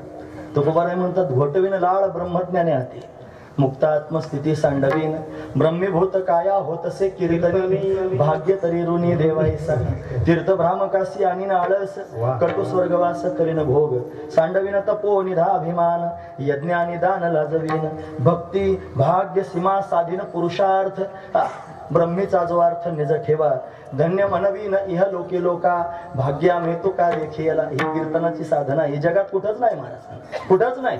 या भूमंडलावरती दगडे महाराज अशी साधना ज्ञानोबराय तुकोबरायांनी जी दिली ही कुठंच सापडणार नाही. सर्वात श्रेष्ठ आहे महाराज, महत्वाची गोष्ट आहे. आणि आणखी महत्वाचा मुद्दा सांगतो, माझी वारकरी संप्रदायातली साधनाच भविष्यात जगाला तारणार आहे. ही साधनाच जगाचा उद्धार करू शकते. आज जगामध्ये जी वाईट परिस्थिती डोळ्यासमोर पाहायला मिळते, हा अनाचार डोळ्यासमोर दिसतोय, हा अनाचार जर कोण शांत करू शकतो तर तो फक्त ज्ञानोबराय तुकोबरायांचा विचारच शांत करू शकतो, दुसरं कोणीच शांत करू शकत नाही. पण गरज आहे, आज जगाला गरज आहे महाराज. आज जरी आपल्या देशाला याच्याविषयीचं फारसं महत्व वाटत नसलं तरी एक दिवस असा येणार आहे महाराज सोन्याचा की जगाला वाटेल याच्याशिवाय पर्याय नाही. हे स्वीकारलं पाहिजे, गरज आहे महाराज, हे स्वीकारायची गरज आहे. केवढा आनंद आहे महाराज, या आनंदात चिंब होऊन जातो. त्याने ब्रह्मदेव तोंडाकडे पाहत असेल त्याला मिळत नाही हा आनंद. आज त्याच्यापेक्षा श्रेष्ठ आनंदात आहोत आपण. हे भाग्य तरी ऋणी देव आहे, हा त्यातला भाव आहे. असो, ही अवस्था तुकोबरायांच्या जीवनामध्ये आली, भक्तिमय अवस्था. फक्त ज्ञानाची अवस्था म्हणून थांबणं मला बरं वाटलं नाही. नाही तर पिकलिया शेंद कडूपण गेले तैसे आम्हा केले पांडुरंगे म्हणत असताना ज्ञानानं ती अवस्था प्राप्त झाली आणि कडूपण निघून गेलं आणि त्यांनी असं झालं. इथपर्यंत थांबणं मला बरं वाटलं नाही, कारण तुकोबरायांची साधना मर्यादित नाही, तिथपर्यंत नाही, ती त्याच्या पुढे आहे. ते म्हणतात खादलेची खावे वाटे आणि भेटले भेटे आवडी लाभाचे असोसे पुढे चाली म्हणा धनाचा कृपणा लोभ जैसा. तुकोबराय म्हणतात घेईन मी जन्म याच्यासाठी देवा. याच्या दोन गोष्टी एकाच वेळेला राहतात. महत्वाचा मुद्दा सांगतोय. दोन गोष्टी कोणत्या? विरुद्ध टोकाच्या गोष्टी एकत्र राहतात. तृष्णा आणि तृप्ती एकाच जागेवर राहतात महाराज. ज्याला त्यांनी महाराज तृष्णा आहे त्याला तृप्ती होईल का? नाही. जो पाणी पिलेला आहे आणि तृप्त झालेला आहे आता परत तृष्णा त्याला लागेल का? नाही. पण दोन गोष्टी एकाच वेळेला आहेत. यांना तृप्ती प्राप्त झालेली आहे भगवंताच्या प्रेमानं, पण तृप्ती प्राप्त होऊन काहीच करायचं शिल्लक नाही. ते म्हणतात काम नाही झालो पाहिजे रिकामा, ही तृप्ती आहे. पण त्याच्या पुढचा मुद्दा सांगतात घेईन मी जन्म याच्यासाठी देवा, ही तृष्णा आहे. ही तृप्ती पण आहे आणि तृष्णा पण आहे, एकाच जागेवर राहतात. ही तुकोबरायांची अवस्था आहे. आणि हीच अवस्था त्यांनी जगाच्या समोर प्रगट करतात की बस ही भूमिका माझ्या अंतकरणात उतरली. जसं शेंद पिकल्यानंतर त्यातला कडूपणा निघून जातो, त्याचा सुगंध त्यांनी येऊ लागतो. शेंद पिकल्यानंतर अजून एक गोष्ट होत असते महाराज, माहिती आहे तुम्हाला? ते जे शेंद नावाचं फळ आहे ना, ते पिकल्याबरोबर देठाला सोडून देतं महाराज. ते बरेच फळ येतात वेलाला त्यांनी अशा पद्धतीनं. त्याला जर तुम्ही पाहण्याचा प्रयत्न कराल, एखादा जर शोधायचा प्रयत्न केला त्याला, तर त्यांनी महाराज ते असं शोधायचं नाही. ते त्यांनी महाराज त्याच्या सुगंधावरून कळतं इथपर्यंत ठीक आहे. काही भागात त्याला अजून एक नाव आहे, काय म्हणतात त्याला? वाळूक म्हणतात. वाळूक म्हणतात ना, अजून एक नाव आहे त्याला, मला पक्क माहित नाही, पण वाळूक त्याला म्हणतात. ते जर पिकलं तर त्याचा सुगंध येतो. 5-25 असतात महाराज. ते कोणतं पिकलं कसं समजायचं? शहाण्या माणसानं खाली वाकायचं नाही. भाऊ म्हणायचे बरं, आमचे भाऊ म्हणजे वैकुंठवासी पंढरनाथ महाराज देवकर, ते म्हणायचे शहाण्या माणसानं खाली वाकायचं नाही. मग चालता चालता फक्त फळाला असा पायानं धक्का लावायचा. तो धक्का लावल्याबरोबर त्याने धक्का लागल्याबरोबर जे बाजूला होतं समजायचं ते पिकलेलं आहे. ते पिकल्याबरोबर देठाला सोडून देतं. तैसे आम्हा केले पांडुरंगी म्हणजे काय? आम्ही देठाला सोडून दिलंय. संसार रूपी त्यांनी महाराज जो असणारा त्यांनी वेल आहे ना, या संसार वेलीला सोडून आम्ही पक्व झालेलो आहोत. कधी त्यांनी जेव्हा देव बोलवेल तेव्हा जाण्याकरिता तयार आहोत. देवाचा निरोपाला आपल्या माहेरा जाईन मी आता. निरोपा या संत हाती. आता तुकोबरांचं वय 100 वर्षाचं झालं नव्हतं. तुकोबरांचं वय 41 वर्षाचं होतं. पण सुखदुःख माझे ऐकले कानी कळवाळा मनी करुणेचा म्हणून त्यांनी निरोप पाठवला. करुण सिद्ध मूळ सावले भातुके. तुकोबराय म्हणतात मला मूळ घेण्याकरिता आला मी निघालो. महत्वाची गोष्ट आहे मला, देवानं बोलवलं त्याच वेळेला जायचं. आम्ही जातो, तुम्ही कृपा असू द्यावी. सकाळ सांगावी विनंती. आता 9:15 पर्यंत मी जाणार नाही म्हणा, पण महत्वाचा मुद्दा सांगताय म्हणून कृपा असू द्यावी म्हणतात. म्हणजे कोणत्याही वेळेला या संसाराला सोडून जाण्याकरिता तयार. कोणती अवस्था ही? ती त्या शेंदाचीच अवस्था आहे, पिकलेली अवस्था आहे, ही पक्व झालेली अवस्था आहे. परमार्थ पिकावा, परमार्थ त्यांनी पक्व व्हावा. जो त्यांनी हुरगहुर पंढरपूर जो आहे ना, तो परमार्थ त्यांनी नसावा. काही लोक जन्मभर हुरहुरच करतात, काही हाताला लागत नाही. मोक्ष कशाला म्हणतात कळत नाही. परमात्म्याचा साक्षात्कार कधी होत नाही. परमार्थातली उच्च स्थिती प्राप्त झाली काही त्याचं नावच नाही. फक्त परमार्थ करतात म्हणून करतात. काही अनुभवाला पण आली पाहिजे ना. एक प्रश्न विचारतो तुम्हाला, सांगा मोक्ष जिवंतपणे मिळतो का मेल्यावर मिळतो? हा परत विचारतो, मोक्ष जिवंतपणे मिळतो का मेल्यावर मिळतो? संभ्रमात नाही टाकीत. चांगला प्रश्न विचारला, सांगा. हो बरोबर आहे. बऱ्याच लोकांनी उत्तर बरोबर दिलं. काय? मोक्ष जिवंतपणेच मिळतो, मोक्ष मेल्यावर मिळत नाही. मग आता आपल्याला विचार, आपण जिवंत आहोत का मेलो? जिवंत आहोत ना आपण सगळे. मग विचारा परत दुसरा प्रश्न, जर जिवंतपणेच मोक्ष मिळत असतो आणि आपण जिवंत आहोत, आपल्याला मोक्ष मिळाला का? आता सरळ गोष्ट आहे. जर नाही मिळाला मग इतक्या दिवस आपण काय करतो? हलवून टाकणारा प्रश्न आहे ना. लोक हलत नाहीत ना हो, हा महत्वाचा विचार आहे. ते हल्लं पाहिजे. मी काय फार शहाजूक नाही तुम्हाला हलवण्याकरिता आलो असं समजू नका. पण वस्तुस्थिती सांगायला काय त्रास आहे? माझी वस्तुस्थिती आहे. म्हणून तर मी आपण संसाराला सोडलं पाहिजे मनातून. ही संसाराला सोडण्याची जी स्थिती आहे ती पक्व स्थिती आहे, ती पूर्ण स्थिती आहे. म्हणून पिकल्या शेंद कडूपण गेले. जसं त्यांनी म्हणत त्या शेंदाचं कडूपण जातं, त्याच्यात मधुरपणा येतो, त्याला सुगंध प्राप्त होतो, तसंच त्या शेंदानं देठाला पण सोडलं जातं. अशी अवस्था परमार्थाची जीवनामध्ये प्राप्त झाली. भगवंताच्या भक्तीनं प्रेमानं तयार झाली. आणि ही तयार झाल्या कारणानं, त्या विठ्ठलाचं नामचिंतन अखंड केल्या कारणानं काय झालं असेल? तर त्यांनी आमच्या मनामध्ये घर करून बसलेले बरेच पाहुणे आलेले होते. त्या सगळ्या पाहुण्यांनी आमचं घर मोकळं केलं. काम क्रोधे केले घर रेते. आम्ही काय केलं? तुका म्हणे देह भरिला विठ्ठले. विठ्ठलाचं चिंतन करू लागलो आणि त्या विठ्ठलाच्या चिंतनानं त्यांनी देह भरूनच टाकला. त्याचा परिणाम काय झाला? पूर्वी जे पोटात साठवलेले होते ते सगळेची सगळे पाहुणे काम क्रोध लोभादी सगळे पळून गेले. काम क्रोधे केले घर रेते, हे सगळेच निघून गेले. हे ज्ञानानं गेले असं सांगायचं नाही, हे प्रेमानं गेले असं सांगायचंय.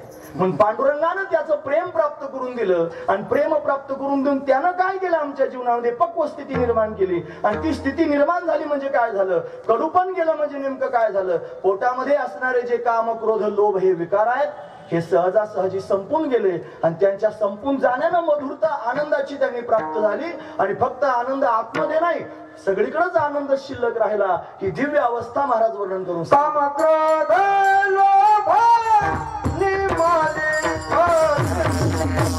काम क्रोध लोभ निमाले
मला बोलायला वेळ मिळावा म्हणून फार सुंदर प्रमाण देऊन वेळची वेळी थांबून त्याने 10 मिनिटं आधी याच्यानंतर साजरे करायचे. आनंदाची गोष्ट आहे. काम क्रोध लोभ निमाले ठाईची.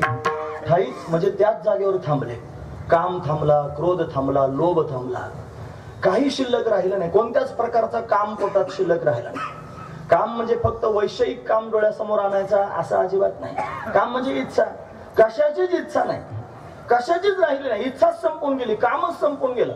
जागेवर शांत झाला महाराज. आपण परमार्थ करतो ना, एखाद दिवशी कागद हातात घ्यायचा आणि त्या कागदावर लिहायचं मला काय पाहिजे, मी करतोय कशाकरिता, मला काय पाहिजे, मला काय पाहिजे, सगळं कागदावर लिहून काढायचं. आणि मग ठरवायचं हे जे मला पाहिजे मी लिस्ट तयार केली, हे त्याने खरोखर मला देवापर्यंत घेऊन जाणार आहे का संसारात बुडवणार आहे हे बारकाईने पाहिलं पाहिजे. ही लिस्टच आपण तयार केली पाहिजे. मला काय पाहिजे. तुकोबारायांच्या चित्तामध्ये अशी अवस्था तयार झाली की काहीच नाही पाहिजे. कृतकृत्य अवस्था, कृतकृत्य झालो, इच्छा केली ते पावलं. जी इच्छा अंतकरणात आहे ती पूर्ण झाली. कृतकृत्य अवस्था गुरुजी म्हणायचे. कृतकृत्य म्हणजे काय? जे प्राप्त करून घेतलं असतं जगात काहीच प्राप्त करून घेण्याचं शिल्लक राहत नाही, ती कृतकृत्य अवस्था आहे. मग काय प्राप्त करून घेतल्यावर जगात काहीच प्राप्त करून घ्यायचं शिल्लक राहत नाही? ते परमात्म्याचं प्रेम आहे. ते जीवनामध्ये मिळालं रे मिळालं की मग काहीच मिळवायचं शिल्लक राहत नाही. ही कृतकृत्य अवस्था जीवनामध्ये प्राप्त झाली. काही कामच शिल्लक राहणार नाही. काम नाही, काम नाही झालं बाहेर काम. हा काम निमाला ठाईच शांत झाला. आणि काम जर अपूर्ण राहिला तर क्रोध निर्माण होत असतो. काम कधी टाकणे हा क्रोध कधी निर्माण होईल? एखाद्या गोष्टीची कामं नाही, मला हा रुमाल पाहिजे तो तुमच्याकडे मी तुम्हाला मागतोय, याची मला कामं नाही आणि तुम्ही मला देत नाहीत, मग मला काय झालं? तुमच्या विषयीचा क्रोध निर्माण झाला.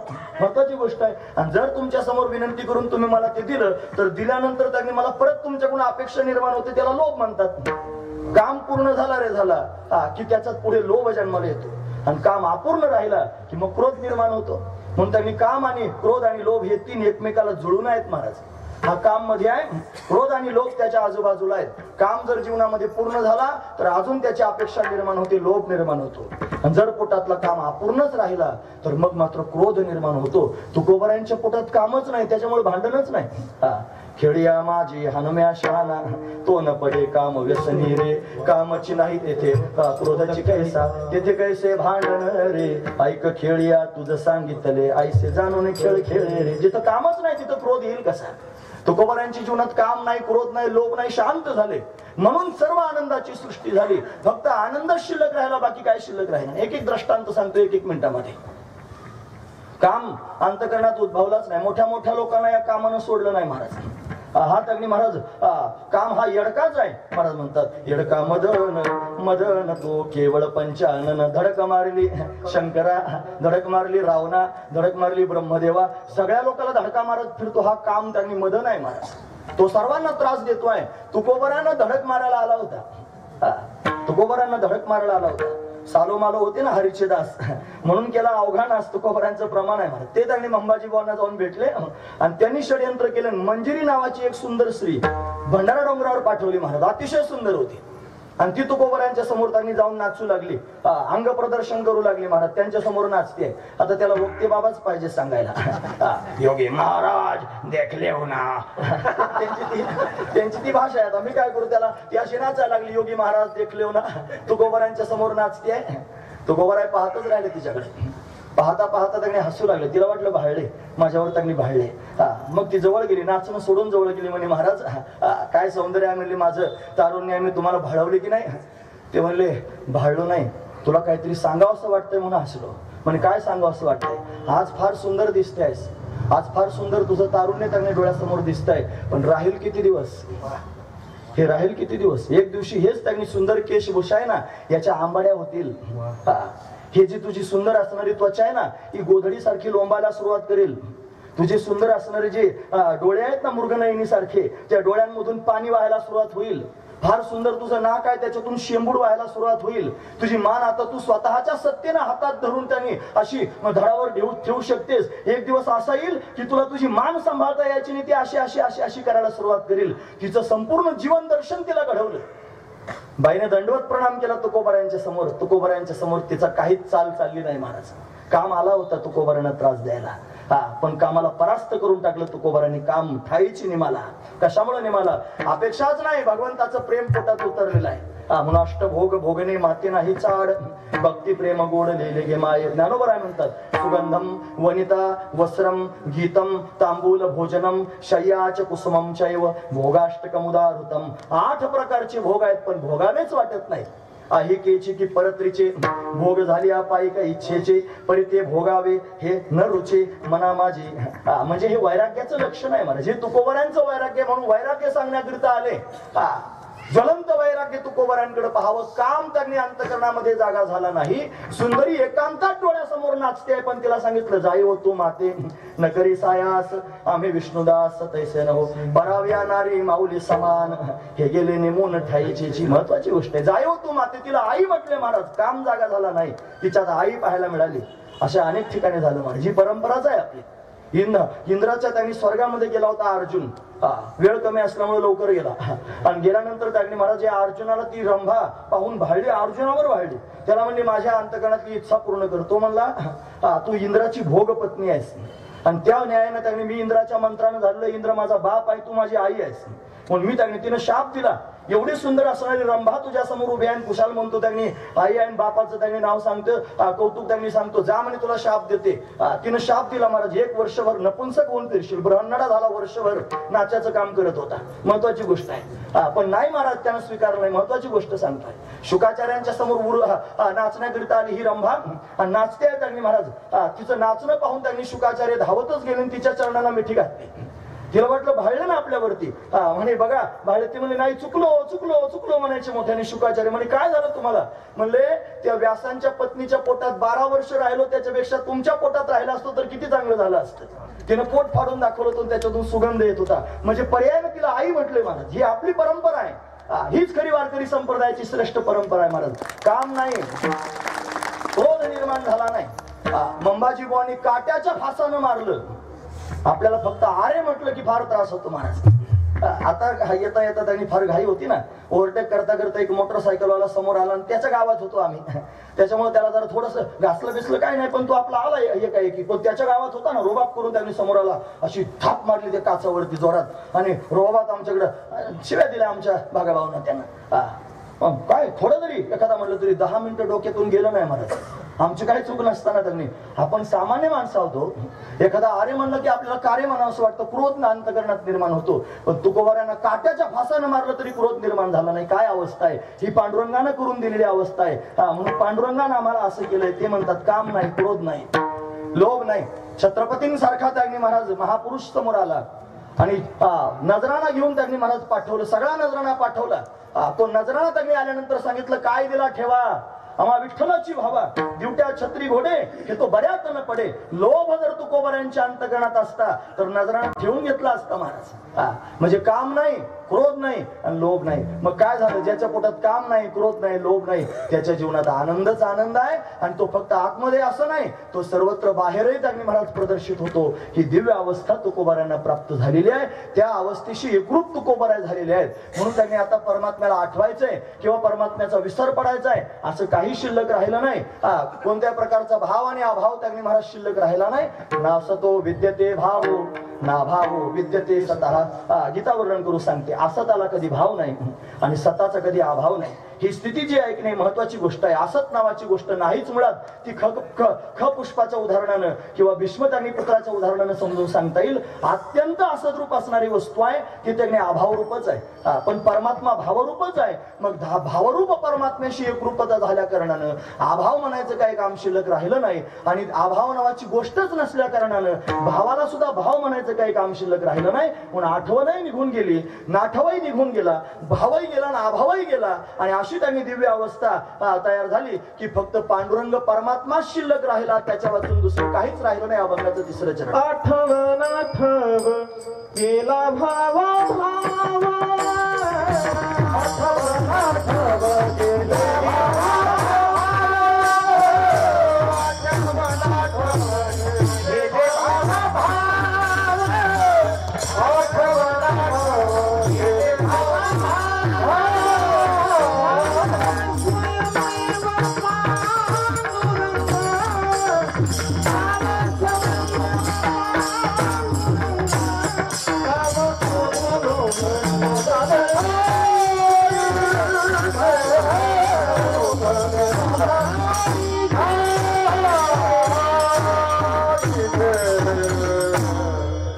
आठव नाठव गेले, भावाभाव हे गेले, दोन्ही ठिकाणी लावायचं. आठव नाठव गेले आणि भाव अभाव गेले. मग काय राहिलं, झाला स्वयंमेव पांडुरंग. फक्त पांडुरंगच शिल्लक राहिला.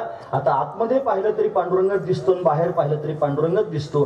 ही अवस्था जीवनामध्ये त्यांनी प्राप्त झाली. ही अवस्था प्राप्त करून घेण्याकरताच जीवन मिळालेलं आहे.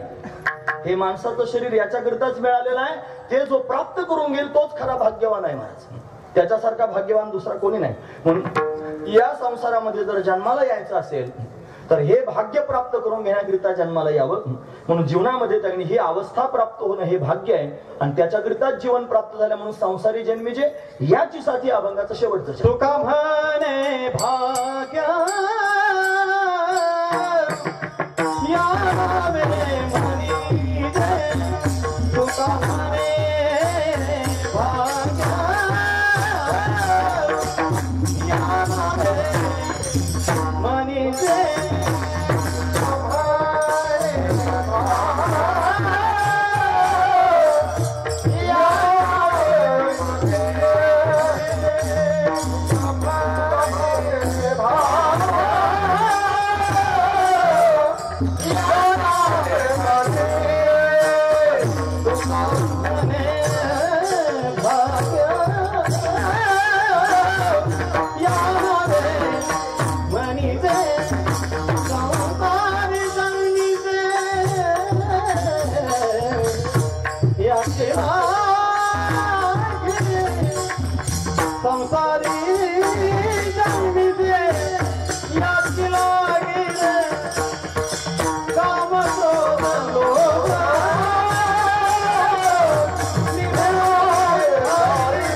कशाकरिता जन्माला आलं पाहिजे आणि ते महत्वाचं सार आहे. माझ्या दुर्दैवाने वेळ मला कमी पडला म्हणून मला सांगता येतंय, मला सांगावंसं वाटतंय. फार आनंद त्याच्यात आहे, पण वेळ संपला म्हणून मी आता थांबतोय. महत्वाची गोष्ट आहे ही सर्व आनंदाची सृष्टी झाली. हे जे अर्ध तुकडा आहे ना, हे सगळ्या ठिकाणी लावा, प्रत्येक ठिकाणी लावा. अभंगातलं बघा तुम्ही, हे पिकल या शेंद कडूपण गेले म्हणून काय झालं, सर्व आनंदाची सृष्टी झाली. म्हणून टाकली महाराज, तैसे आम्हा केले पांडुरंगी कैसे, सर्व आनंदाची सृष्टी झाली. सर्वत्र आनंदच आनंद व्यापक आहे, तसं पांडुरंगाने आम्हाला करून ठेवलं. काम क्रोध लोभ निमाले ठाईचे म्हणून काय झालं, अवघ्या सर्व आनंदाची सृष्टी झाली. महत्वाची गोष्ट आहे. आठवण गेले भावाभाव म्हणून काय झालं, सर्व आनंदाची सृष्टी झाली. झाला स्वयंमेव पांडुरंग म्हणून काय झालं, अवघे आनंद, सर्व आनंदाची सृष्टी झाली. अवघी पण एक पाठ आहे बरं का, म्हणून तोंडात येतोय. महत्वाची गोष्ट आहे. म्हणून टाकली महाराज त्याच्या पुढचा तो का म्हणे, भाग्य या नावे म्हणजे केव्हा अवघी आनंदाची सृष्टी किंवा सर्व आनंदाची सृष्टी झाली. तुका म्हणजे संसारी जन्मीची याचसाठी, कशाकरिता, सर्व आनंदाची सृष्टी झाली, आनंदाची सृष्टी करण्याकरिता. म्हणून साधू संतांना आनंदाची सृष्टी झाली. तो आनंद त्यांच्या जीवनामध्ये ओसंडून वाहतोय. तुकोबरांच्या जीवनामध्ये सुद्धा, ज्ञानोबरांच्या जीवनात सुद्धा असाच आनंद आहे. अभंग चांगली ज्ञानोबरांचा आहे. तेवढं प्रमाण घेऊन ज्ञानेश्वर महाराजांचं भजन घेऊया. काय प्रमाण आहे महाराज ते म्हणतात, आज सोनियाचा दिवस आहे आणि आज सोनियाचा दिवस अमृते पहावा, आज सोनियाचा दिवस अमृते पहावा, आज सोनियाचा दिवस अमृते पहावा, आज सोनियाचा दिवस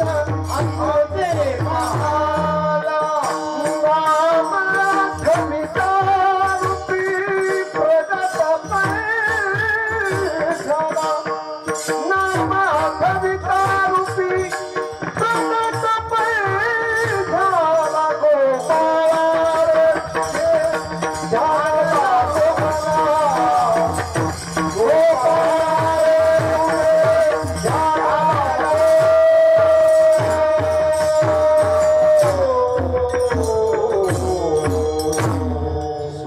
दिनू अमृते नहाला, बरोबर आहे ना.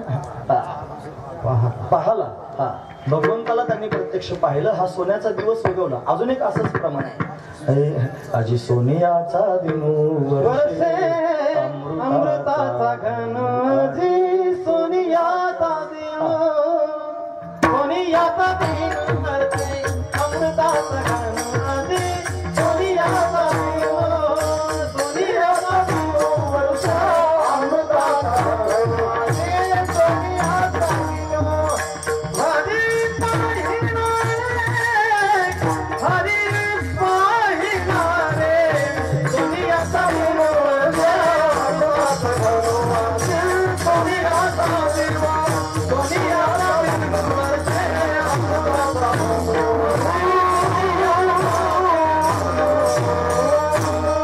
त्याच्यातच म्हटलंय आनंदुरे. तो आनंद स्वरूप असणारा परमात्मा त्यांनी प्रत्यक्ष पाहायला मिळाला. सबाई अभ्यंतरी अवघा परमानंदुरे. म्हणून तो परमानंद जीवनात ज्ञानोबऱ्यांना जो झाला तो तुकोबऱ्यांना झाला, या शब्दांमध्ये व्यक्त करत आहेत. म्हणून ज्ञानोबरा तुकोबऱ्यांना आनंद प्राप्त झाला, तो आपल्या जगासमोर त्यांनी मांडलेला आहे. म्हणून ज्यांनी आपल्याला आपल्या जीवनातली दिव्य आनंदाची स्थिती सांगितली, मोठ्या प्रेमाने त्यांचं चिंतन करून थांबूया. हे ज्ञानेश्वर